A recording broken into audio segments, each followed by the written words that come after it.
आपके साथ मैं हूं अंजना ये क्या है? ये सैंडविच है। इस सैंडविच के अंदर कुछ भी चुम्मा। नहीं व्हाट अबाउट फ्री नहीं है। मैं भी पूछ सकती हूँ सिद्धि जी, क्या हुआ जब आप जेल में थे? हमारे जो न्यूज एंकर्स थे, खा वो मेल हों या फीमेल हों, बस सुबह से लेकर रात तक वही बखान, वही तारीफें, वही झूठी बातें और सच्चाइयों को छुपाया जाना। रट्टा मार के तो क्यों ना पूछूं मैं। मजे की बात यह हुई कि ये जो हमारी जनता है, भोली जनता, ये भी उस बहलावे में, उस बहकावे में आ गई। और ये चैनल जो कुछ परोस रहे थे, हमारी जनता भी आंखें बंद करके उस पर विश्वास कर रही थी, क्योंकि अब तक तो वो यही करती आई थी। मैं मोमोज अपने साथ लेकर आया हूं, देखिए। लेकिन ये दो साइड जो सैंडविच की नजर आ रही है, लगती एकदम एक जैसी है। हम टेलीविजन को, न्यूज चैनल्स को एक बहुत बड़ा माध्यम मानते हैं इंफॉर्मेशंस का और सच्चाइयों को लोगों के सामने लाने का। तो जनता के दिमाग में तो वही तस्वीर बनी हुई थी, लेकिन अचानक उस तस्वीर के रंगों में बड़ा फर्क आ गया। और उसके बाद जितने भी हमारे बड़े चैनल के बड़े एंकर्स थे जो बड़ी बड़ी खबरें दिया करते थे, वो खबरों का जो आधार होता था या तो एक शख्स की तारीफ, उनके कारनामों का बखान। जब मीडिया अगर रिश्वत ले ले और मीडिया ये तय कर ले कि आपके सामने सही तस्वीर पेश नहीं करनी है, तो फिर मीडिया ब्लैक को व्हाइट कहने लगेगा और व्हाइट को ब्लैक कहने लगेगा। या फिर सिर्फ हिंदू और मुसलमान, धर्म और राजनीति, इसके अलावा जो जरूरत की जिंदगी के, रोजाना जिंदगी के जो मुद्दे थे, वो मुद्दे कहीं उन लोगों ने उठा के पीछे फेंक दिए। और ऐसे मुद्दे, ऐसी बातें जिनको लेकर लोगों के सामने आना था, जिन पे चर्चा होनी थी, जिन पे एक बैठक होनी थी, ऐसी तमाम चीजों को उन लोगों ने बिल्कुल मीडिया की ताकत के सहारे पीछे फेंक दिया। ड्रग दो, मुझे ड्रग्स दो, मेरे लिए गांजा लाओ, चरस लाओ, एमडीएमए लाओ, एक्सक्यूसी लाओ। एक अलग सा ही रूप आया। बस कहानी तो चल रही थी, लेकिन उसी दौड़ में, उसी ज़मन में एक बच्चे का जन्म होता है और इस बच्चे का नाम था सोशल मीडिया। लोग कितना ट्रस्ट करते हैं? अगर जनता ये कहे कि हमें इस सरकार की जो सारे चैनल चल रहे हैं वो भोपू चैनल चल रहे हैं, हमें विश्वास नहीं है, तो उसको आप सरकार के कामकाज के किस रिफ्लेक्शन के खाते में देखेंगे? ठीक। सोशल मीडिया ने जब जन्म लिया तो इसकी भी हालत वही थी कि ये जो चैनल वाले थे, जैसा कि मूवी वाले, टीवी वालों को कोई अहमियत नहीं देते थे, वैसे ही ये चैनल वाले, ये सोशल मीडिया के जो थे, यूट्यूबर्स थे या न्यूज़ एंकर्स थे या न्यूज़ बनाने वाले रिपोर्टर्स थे, उनको बड़ी ही हकारत की निगाह से देखते थे। वो तो सोचते थे, भाई मैं तो अपने चैनल पे बैठा हुआ हूँ, मैं इतना बड़ा एंकर हूँ और जाहिर सी बात है कि हमारे देश में हमारी आवाज़ गूंजती है और लाखों करोड़ों की जनता हमारी आवाज़ पे लब्बैक कहती है। हम झूठ भी परोसेंगे तो जनता उस पर विश्वास करेगी। जनता भोली है, बेवकूफ़ नहीं है। आप कुछ अरसा तक कोई भी ख्वाब दिखाकर भोली सी जनता को सुला कर रख सकते हैं, बेवकूफ नहीं बना सकते। एक हद तक वो आपकी बातों पर एतबार करती है, फिर जब उसकी आंखें खुलती है और सच्चाई वो समझ लेती है, तो फिर उसके बाद जनता का मिजाज, जनता की सोच और जनता की अप्रोच बदल जाती है। इसको कहते हैं नेशनल मीडिया है, लेकिन हम कंफ्यूज कर जाते हैं कि नेशनल गवर्नमेंट है ना। हालांकि अब ये गवर्नमेंट के जेब में है तो अच्छी बात है, लेकिन इसके पास अब रिपोर्टर नहीं है। 5-6 साल से या 8 साल से इसी रिपोर्टिंग को मारा गया और स्टार एंकर लाया गया। स्टार एंकर से मैनिपुलेट करना आसान होता है और उसी जनता को काबू में रखने के लिए तरह तरह के हथकंडे इस्तेमाल किए जाते हैं, तरह तरह की बातें की जाती हैं, सपने दिखाए जाते हैं, जुमले कहे जाते हैं, वादे किए जाते हैं, ताकि जनता, ये भोली जनता, काबू में रहे। लेकिन भोली जनता को भी काबू में आप कब तक रखेंगे? झूठ के सहारे, फिजूल की बातों के सहारे, जुमलेबाजियों के सहारे, सपनों के सहारे। अभी देखिए ना, ये 92 से कहानी चली, एक रथ यात्रा, और फिर देश की फिजा बदल गई। और फिर अब सामने जो इलेक्शन आने जा रहा है, उस इलेक्शन से पहले फिर एक ऐसा पटाखा छोड़ा जाने वाला है कि लोग जज्बाती तौर से उसके ट्रांस में आ सकते हैं। मैं उस तरफ अभी नहीं जाऊंगा। मैं सिर्फ आपको ये बताने जा रहा हूं कि इस तरह की किसी भी बात की जो एक प्रोजेक्शन होती है, हमारा आज का मीडिया भरपूर तरीके से उसे करता है। वो इतने झूठ परोसता है, इतने झूठ परोसता है कि झूठ भी शर्माने लगता है कि यार ये तो मुझसे भी 2 कदम आगे है। ऐसे बहुत सारे वीडियोस, ऐसे बहुत सारे स्टिंग ऑपरेशन। अभी कुछ दिन पहले भी एक हमारे जो है बड़े नामवर नामचीन एंकर, उनका भी जो है एक वीडियो सामने आया था, वो मैंने पेश किया था कि दलाली सब करते हैं। ये जितने चैनल मीडिया हैं, जितने चैनल के लोग हैं, बड़े बड़े चैनल के एंकर्स हैं, ये सारे के सारे सरकार की दलाली में लुप्त है।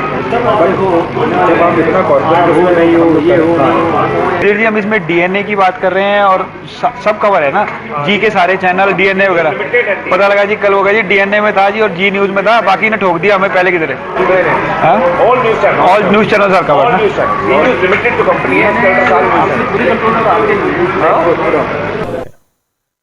बहरहाल मैं ये कहना चाहता था कि एक तरफ ये बड़े एंकर्स, ये बड़ा चैनल, ये बड़ी बड़ी स्टोरीज, और दूसरी तरफ वो छोटा सा बच्चा, वो सोशल मीडिया जिसकी कोई औकात नहीं।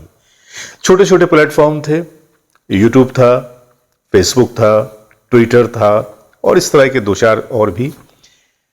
इन छोटे छोटे लोगों ने उन छोटे छोटे चैनल का, उन छोटे छोटे जरिए का रास्ता पकड़ा।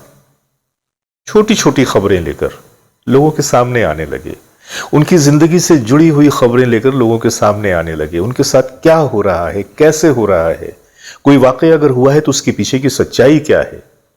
इन छोटे छोटे एंकर्स ने उन छोटी छोटी बातों की बड़ी बड़ी सच्चाइयां लोगों को दिखाना शुरू कर दिया और फिर कहानी बदलती है।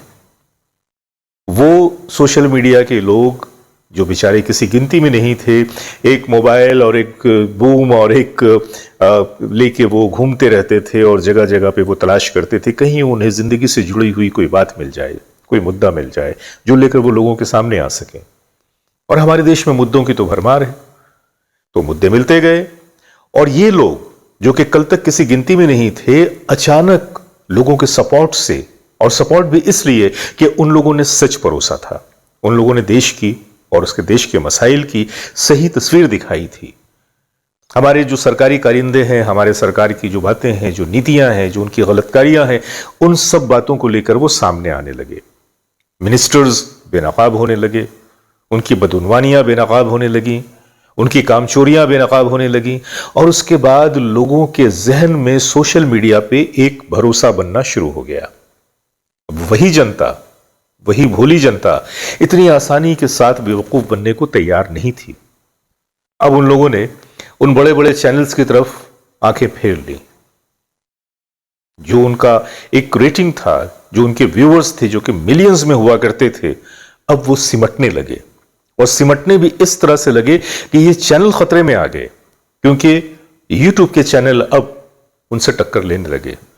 यूट्यूब के जो न्यूज एंकर्स थे, उनकी जो व्यूअरशिप थी वो उन चैनल के एंकर से कहीं ज्यादा हो गई। आपको याद होगा कि हमारे इसी चैनल वालों ने, न्यूज एंकर्स ने इतनी गंद फैलाई थी, मीडिया को इस तरह से बदनाम किया था, मीडिया की अपनी जिम्मेदारियों को इस तरह से बदनाम किया था कि रविश कुमार ने उसका नाम गोदी मीडिया रख दिया। गोदी मीडिया यानी कि किसी के गोद में बैठी हुई मीडिया। हालांकि वो तो कुछ और ही कहना चाह रहे थे, लेकिन बहरहाल ये गोदी मीडिया हजार तरह की कोशिशों के बावजूद भी अपने रवैये को बदलने को तैयार नहीं थी। लेकिन वक्त ने और हमारी देश की जनता ने समझाना शुरू कर दिया। अब देखिए ना, एक चैनल है 5 महीनों से टॉप रेटिंग हासिल कर रहा है। जो डेटा हासिल किए जाते हैं, जिसके लिए एक एजेंसी कायम है जो कि इस बात की जो है वो डेटा कलेक्ट करती है कि कौन सा चैनल, उसके व्यूअर्स कितने हैं, उसकी पॉपुलैरिटी कितनी है और किस तरह से वो चैनल आगे या पीछे की तरफ जा रहा है। उस चैनल की रिपोर्ट के मुताबिक डीबी लाइव ये 5 महीनों से लगातार बहुत ऊपर जा रहा है, जिसके सामने हमारे सैटेलाइट चैनल्स की रफ्तार कम पड़ गई है। और जैसा कि आपने भी देखा कि हमारे देश के कुछ ऐसे खरे और सच्चे जर्नलिस्ट कि जिन्हें अपनी सच्चाई की सजा मिली, जिन्हें अपनी सच्चाई के लिए बहुत कुछ भुगतना पड़ा, जिनमें हमारे रविश कुमार साहब हैं, अभिषार शर्मा जी हैं, दीपक चौधरी जी हैं और इस तरह के और भी कई लोग हैं अजीत अंजुम जी हैं, साक्षी जोशी जी हैं। ये वो पत्रकार हैं कि जिन्होंने हमेशा हम जैसे लोगों की मसाइल की सामने उस छोटे छोटे पर्दे पे आकर, मोबाइल पे आकर सच्चाइयां बयान की हैं। हमें उस जगह तक ले गए हैं जहां तक हमें वो बड़े चैनल वाले नहीं ले जाते। हमें वो दुनिया दिखाई है, वो दुनिया जो अंधेरों में डूबी हुई है, गंदगी में डूबी हुई है, बहुत तरह के जख्म खाई हुई है, उस दुनिया को दिखाया है। तो ये सोशल मीडिया का काम है। आज कोई हादसा होता है, बड़े चैनल वाले तो गाड़ियां लेके आते आते कहीं अटक जाते हैं, ट्रैफिक में फंस जाते हैं, लेकिन ये छोटे छोटे सोशल मीडिया के जो यूट्यूबर्स हैं, ये अपनी छोटी सी डिवाइस को लेकर पहुंच जाते हैं स्पॉट पे और जाकर पूरी चीजों की अपनों की तरह जानकारी लेते हैं। वो ये नहीं सोचते कि मुझे टीआरपी हासिल करनी है, लिहाजा इस खबर को बहुत मसाले लगाकर बयान करना है। नहीं, वो सच्ची बातें उठाते हैं। नतीजा ये हुआ कि आज हमारा ये जो छोटा सा सोशल मीडिया है और इसके जो यूट्यूबर्स हैं और जो उसके ब्लॉगर्स हैं, ये इसके छोटे छोटे एंकर्स हैं, ये हमारे उस बड़े बड़े चैनल के एंकर्स के सामने और चैनल के सामने एक बहुत बड़ा थ्रेट बन गए हैं।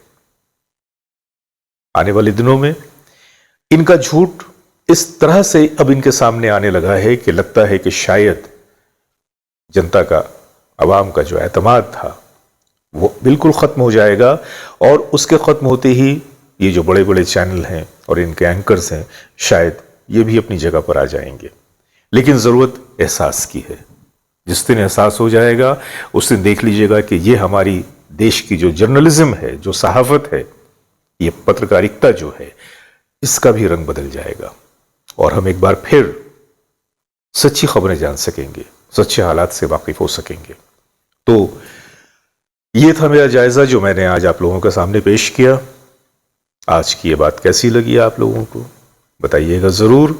और मैं अपने देश के उन तमाम सच्चे पत्रकारों को सलाम करता हूं कि जो हमेशा सच की जुबान बोलते हैं और सच्चाई को लेकर हम जैसे लोगों के सामने, आम जनता के सामने आते हैं। आपको मैं सलाम करता हूं और आप तमाम लोगों को जो हमारे व्यूअर्स हैं, इसको देख रहे हैं, मैं उन्हें भी अपना सलाम पेश करता हूं। आज के लिए बस इतना ही, इजाजत दीजिए, नमस्कार।